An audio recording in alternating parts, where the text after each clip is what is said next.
Públicas y Gestión de Organizaciones. Está con nosotros Iván Gómez, analista político, y le damos la bienvenida a la politóloga Lisbeth Gutiérrez Obeso, con quien ya habíamos tenido el gusto de conversar vía telefónica, y qué placer tenerte por acá. Bienvenida. Buenos días. Muchas gracias por ausencia de Alejandro Cepeda. Un saludo donde quiera que ande, pero pronto lo tendremos de vuelta.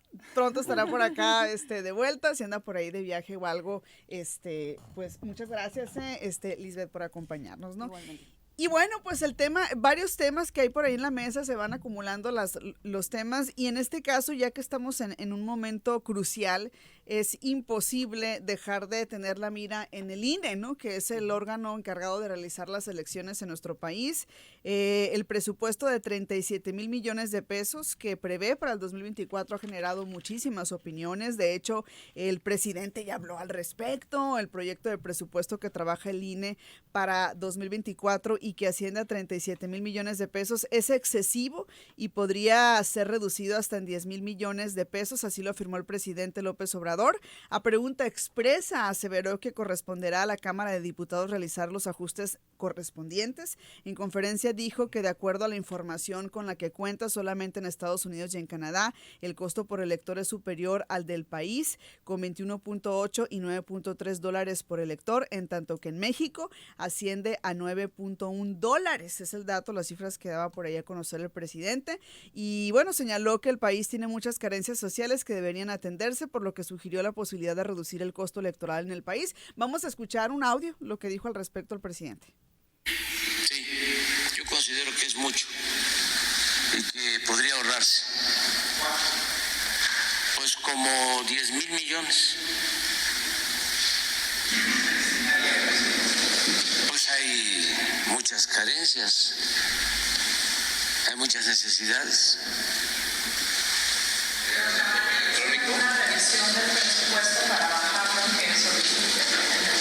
Sí, pero eso corresponde, sí, a la Cámara de Diputados. Nosotros estamos planteando en la iniciativa de reforma que rechazaron en el Congreso una disminución del presupuesto. Bien, pues ahí está el planteamiento del presidente. Es todo un tema. Me parece que no es la primera vez que esto se ha puesto sobre la mesa o que se ha cuestionado la cantidad de recursos que se emplean para los procesos electorales en nuestro país y en general sobre el costo de nuestra democracia, ¿no? Pero quiero escucharles a ustedes, Luz. Iniciamos contigo, si te parece. Muchas gracias, Nidia. Pues buenos días también a todo tu auditorio. Yo creo que sin duda pues es un tema que ya es necesario, que ha tenido que iniciar, y nada más para contextualizar un poco, ¿no? La Comisión Temporal de Presupuesto, ¿no?, ha presentado y respaldado precisamente en el anteproyecto de presupuestos, ¿no?, 2024, pues esta propuesta, ¿no?, también de recursos públicos que se asignarán a diferentes actividades. Un poquito nada más para desglosar este primer monto que asciende a 23,757 millones de pesos, más también, bueno, o no se ha integrado el presupuesto a partidos, ¿no? Un poquito, pues, platicarle también a las personas, ¿no? ¿Qué integra este presupuesto? Pues bueno, en primera parte, ¿no? Lo que se planteó es un presupuesto base de 128 millones de pesos. Por ahí también integra la cartera institucional de proyectos, que integra asciende a más de 10,000 millones de pesos, y algunos presupuestos también precautorios que tienen relacionados con la consulta popular. Por ahí una asignación, una propuesta más que nada de 3,529 millones de pesos, y también para elecciones extraordinarias, ¿no? 40 millones de pesos. Aquí un poco lo que se argumentaba de parte del INE también, sobre todo la consejera Carla Humphrey, quien ahorita preside como presidenta de esta comisión, es precisamente que este presupuesto se hizo en coordinación y articulación, ¿no? Con los lineamientos y de manera transparente con todas las áreas para impulsar muchas de las necesidades que se vienen de cara a elecciones presidenciales, ¿no? Evidentemente, sí se discutió mucho sobre el aumento de más del 11% a este presupuesto presupuesto comparado en 2018, ¿no? Lo que ella argumentaba y un poquito que quiero compartir aquí, explicaba a qué se le tiene propuesto desglosar este presupuesto. Ella hablaba, pues bueno, de la instalación de más de 170,000 casillas para las elecciones de 2024. También hablaba de los 21,000 puestos que se van a someter a elección popular, ¿no? Y que requiere también el impulso y la adecuada asignación presupuestal. Se hablaba de otros temas también como la capacitación a funcionarios de casilla, atención también de solicitudes en módulos de atención ciudadana, ¿no? Yo creo que sin duda, y lo hablaba también la consejera presidenta del INE, pues que ella buscará tener un diálogo coordinado con la Cámara de Diputados, como bien lo dice el presidente, ¿no? Es algo que le compete a la Cámara de Diputados dialogar, pues adecuar con base en las necesidades del país, ¿no? Que si bien venimos de una propuesta de reforma electoral que había propuesto el mismo presidente sobre la necesidad también de ir en coordinación con las políticas de austeridad, ¿no? Y el cómo hacer de manera óptima también la función que tiene el instituto, ¿no? Que es salvaguardar la democracia, en este caso principalmente a través de las elecciones, ¿no? Creo que hay una conversación bastante respetuosa, creo que incluso en esta mañanera donde el presidente menciona, ¿no? Efectivamente es mucho, se puede ahorrar hasta 10,000 millones, sin embargo él mismo pondera y dice, es algo que le tocará a las y los diputados, ¿no? Bajo sus atribuciones, porque son los únicos responsables quienes les toca, ¿no? Aprobar el presupuesto. Entonces, y también en algunas conversaciones y entrevistas, precisamente con misma la consejera Humphrey y también la consejera presidenta, ellas han dialogado, incluso han dicho, ¿no? Que colgarán todas las veladoras para que se les apruebe, ¿no? Con base a estas partidas que ellas están proponiendo, ¿no? Yo creo que ya veremos en la conversación, como en este primer comentario de introducción, ¿no? Cuáles son aquellas, a lo mejor aquellos rubros que podrían tener una optimización presupuestal con base en las actividades, con base en el posible gasto que pueda requerir, y sí, ¿por qué no hacer un ajuste también con base a las necesidades y las carencias que el mismo presidente comentaba? Ok, interesante por acá lo que nos dice Luz. Iván, ¿excesivo o no excesivo el presupuesto? ¿Qué tal las políticas de austeridad? Cuéntanos. Yo diría que es excesivo, sin embargo. Excesivo en cuanto el presidente sí muestra, refleja un sentir social, ¿no? Que la gente puede decir, habiendo tantas carencias sociales, habiendo necesidades en salud, en educación, ¿por qué se gasta tanto en elecciones? O sea, refleja un punto específico del sentir social. Sin embargo, todas las democracias tienen un costo, ¿no? El hecho de que haya elecciones libres, transparentes, donde se decida finalmente quién te va a representar, tiene un costo. Y es algo que he dicho en otras intervenciones, la democracia mexicana específicamente está basada en la desconfianza, ¿no? Entonces, a mayor grado de desconfianza en un sistema democrático va a llevar a autoridades electorales, a partidos, a todos los actores que conforman este sistema electoral a fortalecer los mecanismos de vigilancia, de seguimiento, y es un hecho que el voto en México es muy caro, ¿no? O sea, tan solo la boleta electoral, todos los candados de seguridad que tiene representan un costo muy elevado para las licitaciones en materia de las boletas, ¿no? Entonces una cosa lleva a la otra al final de cuentas. Sí, a final de cuentas diría que el gran problema es la desconfianza y de ahí deviene todo lo demás, ¿no? El costo que tiene que ver con todos los procesos electorales, porque reforma tras reforma pues vemos qué es lo que se puede mejorar, ¿no? Qué es lo que nos podemos ahorrar, ¿no? Ya en 2014, con la reforma político-electoral, pues intentó anular los institutos electorales estatales, ¿no? Ahora convertidos en OPLES, también consideraron un poco el juego que tenían los gobernadores en ese entonces sobre estas autoridades. Sin embargo, a final de cuentas, las necesidades en materia de atender esa desconfianza continúan, ¿no? O sea, y es creo que típico y hasta cierto punto normal dentro de nuestro sistema político, sobre todo porque venimos de una tradición autoritaria, donde un partido político gobernó durante muchos años y eso desgastó un poco la creencia en las instituciones, en las autoridades electorales, ¿no? Entonces, tras ese devenir, pues los mismos procesos internos en los partidos lo estamos viendo, no hay confianza completa en los procesos, hay cierto diálogo ahí de, oye, pues las encuestas funcionan, no funcionan. Entonces, diría que no podemos decir que no esté justificado un gasto de esta naturaleza, ¿no? Además, Luz mencionaba ahorita el dato, ¿no? Entre 2018 y 2024 habría un aumento alrededor del 11%, que eso es en términos absolutos, ¿no? Pero ya en cuestiones reales, con base en inflación, pues habría que haber un cotejo de qué tanto aumentó, ¿no? Y nada más para terminar mi intervención, el presupuesto a los partidos políticos. A mí me parece importante, y es una de las discusiones que se ha hablado en los últimos años, de si se elimina o si se recorta el presupuesto público. Yo también ahí tengo una posición de que se debe conservar. ¿Por qué? Porque en un contexto donde hay flujo de dinero privado, flujo de dinero de procedencia ilegal, el presupuesto público viene a blindar a los mismos partidos políticos de las entradas de este tipo de dinero, ¿no? Qué interesante también.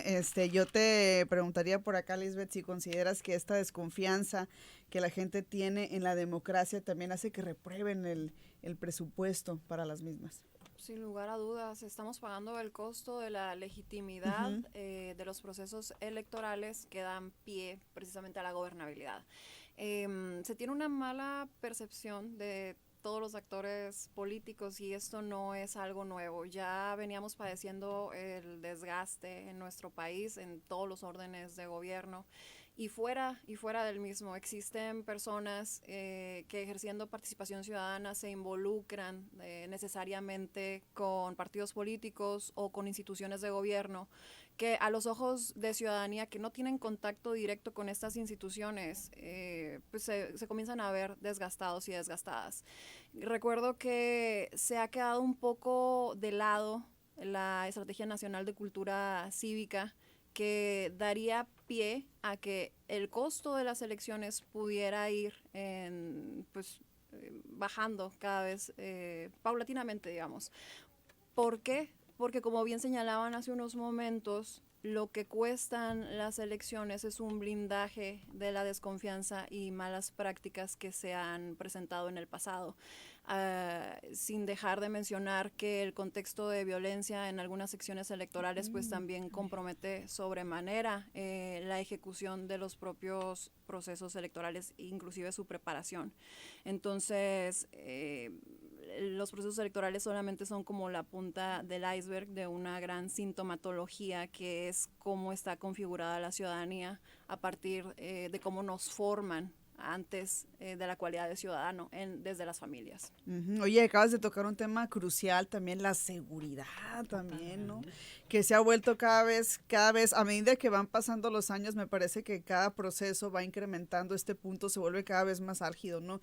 Y me parece que también en algunas zonas es preocupante, ¿no? Sí. Y evidentemente sí genera que también pues se ponga atención en un aspecto que quizá pues deberíamos de tenerlo sentado de que pues si vamos a votar o si todo el proceso se va a desarrollar, que se desarrolle con tranquilidad plena, ¿no? Regreso por acá en Mesa de Análisis, acá en Sonora Noticias AM. Qué interesante los puntos de vista que hemos escuchado sobre el tema electoral, el tema del INE. Es un tema que vamos a seguir escuchando de manera recurrente porque justamente ya estamos casi a nada del tema de iniciar pues el proceso como tal, pero el tema del presupuesto siempre genera muchísimo, ¿no? Hablaba por ahí, al final de cuentas, pues los diputados y las diputadas tienen que tomar una decisión importante sobre cuál es el monto en general que le van a asignar también y que le van a presupuestar al INE para este proceso que además es tan importante. Y por otra parte está esta política también de austeridad, ¿no? Que siempre ha abanderado a la cuarta transformación. El presidente siempre ha mostrado su interés por austeridad y por supuesto por otra parte por ahorrarse para también inyectarlo a otros proyectos, a otros programas y demás, ¿no? Entonces ya nada más para aterrizar, me gustaría escuchar ya sus opiniones, sus conclusiones ya finales, ¿no? Sobre este tema, Lisbeth, pues iniciamos, si gustas, contigo esta ronda. tocará sin lugar a dudas, a los representantes de la población el definir si nos quedamos con este presupuesto que se estaría presentando como un proyecto para el ejercicio del próximo año, y con ello pues sentar las bases también, porque la mayoría de nuestros representantes han emanado de partidos, sentar las bases de la responsabilidad que tienen los partidos políticos para formar ciudadanía en el marco de su plan anual de trabajo, que en verdad sea una formación de cuadros al interior de los partidos, pero también de una formación de simpatías hacia el exterior, que aprendamos a generar consensos sin necesidad de recurrir a delitos electorales o a falacias o a estrategias de marketing político con las cuales pues obtengamos bastante atención mediática, pero no se cuente con un proyecto real para, digamos, generar contrapesos entre el Ejecutivo y el Legislativo, por un lado, y para que pues, el judicial pueda hacer su función de la mejor forma posible. Hay que tomar en cuenta también que de estos dos actores políticos a través de los poderes, pues se genera la presencia o se instaura también el poder judicial. Entonces es la base, todo está interconectado, es como el medio ambiente. Dale, excelente, muy bien. Iván. Sí, ha habido una reflexión en los últimos años sobre si los partidos políticos son o no importantes en la vida democrática, ¿no? Justo en el marco de causas o aspirantes que dicen mejor ser ciudadano que ser político, ¿no? O sea, ahora sí que la despolitización, diría yo, pero le llaman la ciudadanización de la política, ¿no? Poniendo al margen a los partidos, a las autoridades, y dicen, yo, ciudadano, defiendo tus causas, ¿no? Y eso lo tenemos en otros países donde tanto candidatos de derecha como de izquierda, ahorita por ejemplo en Argentina, Javier Milei, que representa esta figura de no Estado, no autoridades, libre mercado, y los ciudadanos resolvemos todo, ¿no? Sin embargo, diría que si bien los partidos políticos, como hace rato decía Lisbeth, no reflejan completamente la confianza ciudadana, son hasta ahorita el vehículo principal que lleva las demandas ciudadanas a la lucha por el poder, ¿no? De manera legal, de manera legítima, ¿no? Entonces, sí me atrevo a insistir en la importancia que tienen los partidos políticos y las autoridades electorales en la vida democrática, ¿no?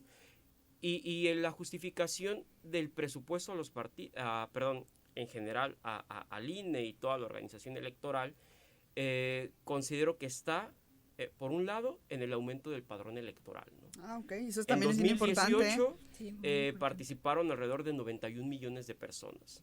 En 2024 se estima que va a haber 98 millones de personas.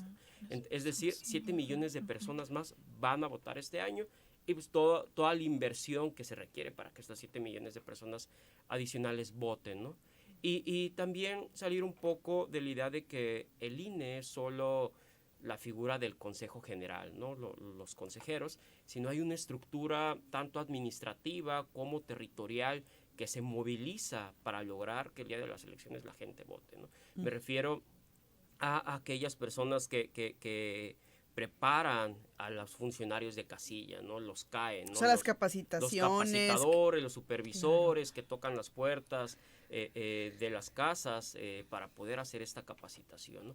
Y ya todo el tema de la instalación de las casillas, de la preparación de parte de los consejos estatales. O sea, hay una estructura administrativa que impresionante, o sea, que ya quisieran otros países, ¿no?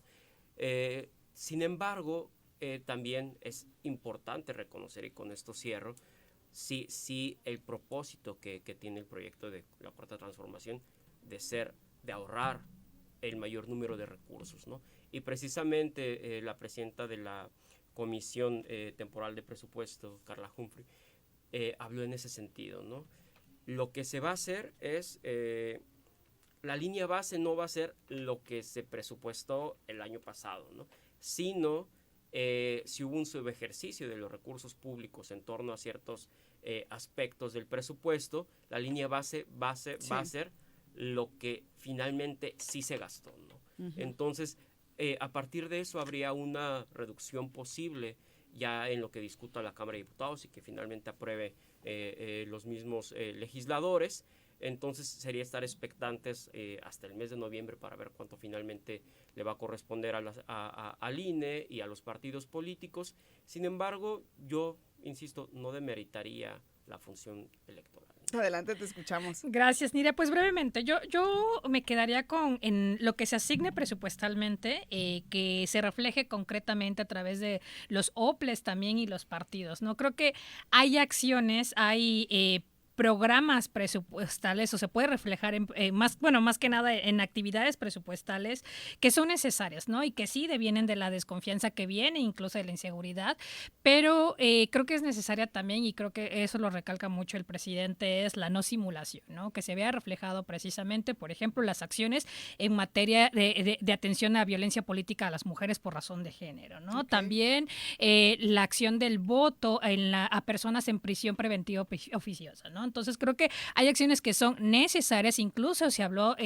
la consejera Humphrey también de instalar una defensoría de las mujeres. Entonces hay acciones que son necesarias, sí, hablábamos también de la inseguridad, entonces pues lo que se asigne, que se haga de manera adecuada y en articulación, porque los partidos también tienen mucha responsabilidad precisamente para garantizar estos derechos políticos, hablando en materia de las mujeres también, y pues también cada una de las acciones que se van a impulsar, ¿no? Incluso en términos de innovación también, ahí siguen los pilotos para impulsar el voto electrónico. Son acciones necesarias, sí, con las cuales se tiene que seguir trabajando y que requieren un presupuesto. Hablaba Iván precisamente del crecimiento del padrón, entonces a partir de ello se presta pues a la impresión también de credenciales, por ejemplo, la instalación de módulos, capacitación.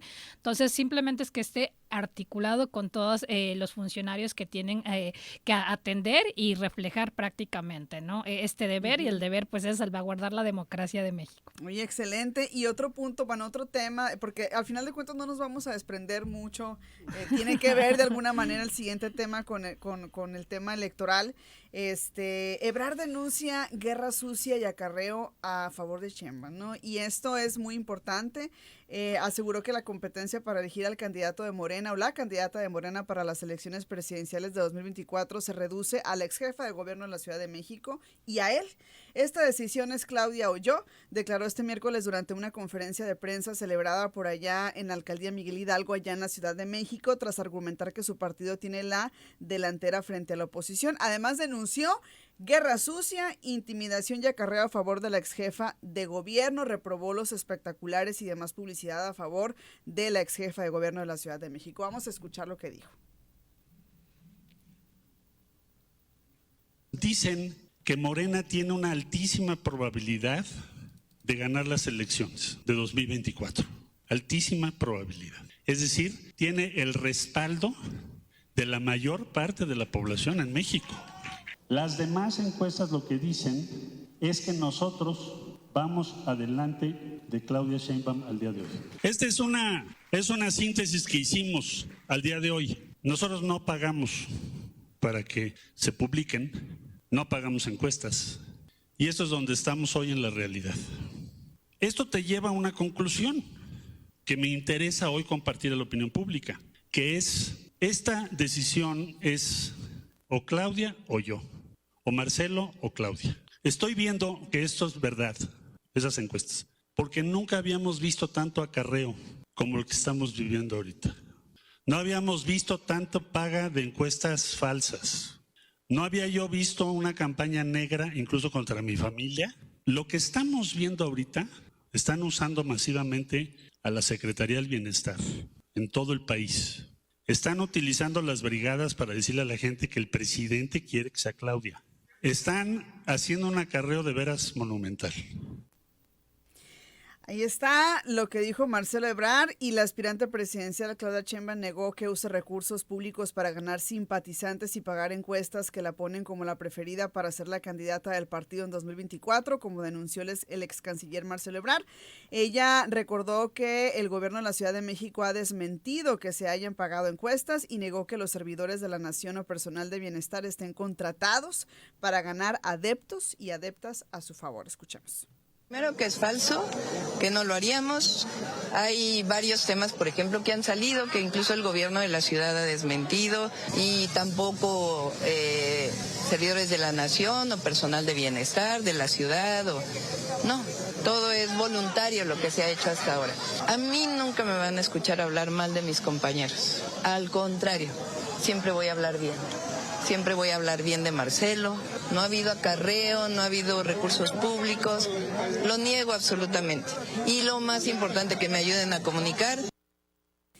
Pues ahí está, la verdad es que está buenísimo, es decir, cuando empieza todo este proceso interno, si hay una de las, yo recuerdo que uno de los, pues no sé si decirle reglas o lineamientos que se van a conocer es evitar esto justamente que está pasando. Yo creo que en alguna mesa lo comentábamos, sin embargo también se entiende que, bueno, a mí se me antoja imposible que un proceso electoral o que un proyecto que encabece cualquier persona lo realice sin la movilización de estructuras de alguna u otra manera, ¿no? Pero bueno, quiero escucharles a ustedes. Iván, empezamos ahora contigo. Sí, el mensaje de Marcelo me da dos lecturas, ¿no? Adelante. Y lo precisas en lo que mencionaste. Por un lado, sí, esta acusación que hace, que tendría que estar fundada, motivada, hacer las denuncias respectivas sobre el tema del posible acarreo, ¿no? Y el uso de recursos públicos para ciertos fines. Me llama la atención el hecho de que no necesariamente su equipo directo haya hecho una denuncia, sino en este caso la haya hecho Álvarez Maínez, ¿no? El integrante de Movimiento Ciudadano. Y por otro lado, la idea de cerrar el proceso interno a dos aspirantes, ¿no? Claudia Sheinbaum o él, que esa es la lectura que más me interesa, en el sentido de que a final de cuentas Marcelo, que tiene mucha inteligencia política, lo que busca es movilizar a la estructura que él tiene, ¿no? ¿Y de qué manera? Diciendo pues, que el proceso está amañado, llamando la atención, llamando al enojo social, y por otro lado decir los demás aspirantes no tienen un juego real, somos ella o yo. Y lo mismo está haciendo en este caso Beatriz Paredes en el frente, ¿no? Ayer en el mismo foro dijo, o somos Xóchitl o yo. Y es una estrategia política que tiene cierta influencia en los procesos internos, ¿no? Entonces, yo no me iría tanto por el tema de que a Ebrard le interese necesariamente el tema del acarreo, lo mete en la discusión, sino más bien el llamar la atención a través de decir un aspirante o yo. Ya si nos quisiéramos ir a la otra parte, pues sí estamos un tanto rebasados dentro de nuestro sistema electoral, porque todavía no terminamos de decir si este es un proceso de selección de candidatos o no. O sea, ni la ley, ni los mismos partidos, o sea, ni los mismos aspirantes logran aterrizar este tema. Y con esto cierro, que es la antesala, como ya lo había mencionado en una vez anterior, de una futura reforma electoral, ¿no? Claro que ahora sí. estamos hablando de la pre-campaña. En algún futuro se va a estar reformando la legislación electoral para darle legalidad a este tipo de procesos, ¿no? Claro que sí, ¿no? Conforme va pasando el tiempo se van abriendo nuevas necesidades también, ¿no, Luz? Sí, a mí se me hace muy arriesgado. O sea, creo que mi lectura es muy arriesgada porque efectivamente creo que los lineamientos, incluso éticos y morales, más allá de lo que se ha definido, pues era precisamente trabajar en unidad, porque al final es un solo movimiento, ¿no? Por la transformación. Claro, que comentaba yo al principio, me acuerdo que eso fue lo que se acordó en un inicio, ¿no? Exactamente, sí, creo que se presta a muchas lecturas, incluso yo creo que para tomar esa decisión también de parte de Marcelo Ebrard, más que sea un impulso, es muy premeditada. Bueno, habría que revisar bastantes razones, pero incluso a veces esos mensajes son más mensajes externos, quizá. O sea, ya lo iremos viendo en las resoluciones. Pero definitivamente creo que ahí sí y las bases del movimiento difieren y se sabe que puede repercutir precisamente, sobre todo en simpatizantes, militantes de este proceso. Ya ha habido incluso comunicaciones o desencuentros entre mismos pues integrantes integrantes, ¿no? De cada fracción. Y es un hecho también la importancia que tiene que haber de cerrar filas. Sin embargo, pues todavía los procedimientos tienen sus fechas, tienen sus momentos. Ahorita, justo pues anoche, ¿no? Se anunció, fue el sorteo de las encuestadoras también, ya hubo algunos reclamos. Entonces, sí creo que sobre todo esta semana fue muy endeble, de muchas piezas, hablando como en el tablero de la conversación política, porque incluso vemos por un lado un partido MC que incluso también sus bases han estado presionando un poco como de que decide a quién vas a mandar de tus perfiles o con quién se alían. Creo que están por ahí algunos guiños. Está esta parte del Frente Amplio, que también ya vimos pues un supuesto fenómeno de Beatriz Paredes, la fractura o fracción del voto panista entre Santiago Krill y Xóchitl Gálvez, por ejemplo, ¿no? Que incluso también ya hemos conversado un poco sobre quién realmente, por ejemplo, en el caso de la militancia del PAN, apoya de estos dos candidatos, ¿no? Hemos conversado que está más decantado hacia Santiago Krill y que Xóchitl ha tenido mayor porcentaje de apoyo ciudadano. Y bueno, lo mismo volviendo un poco al tema, ¿no? Que es de esta parte, esta etapa.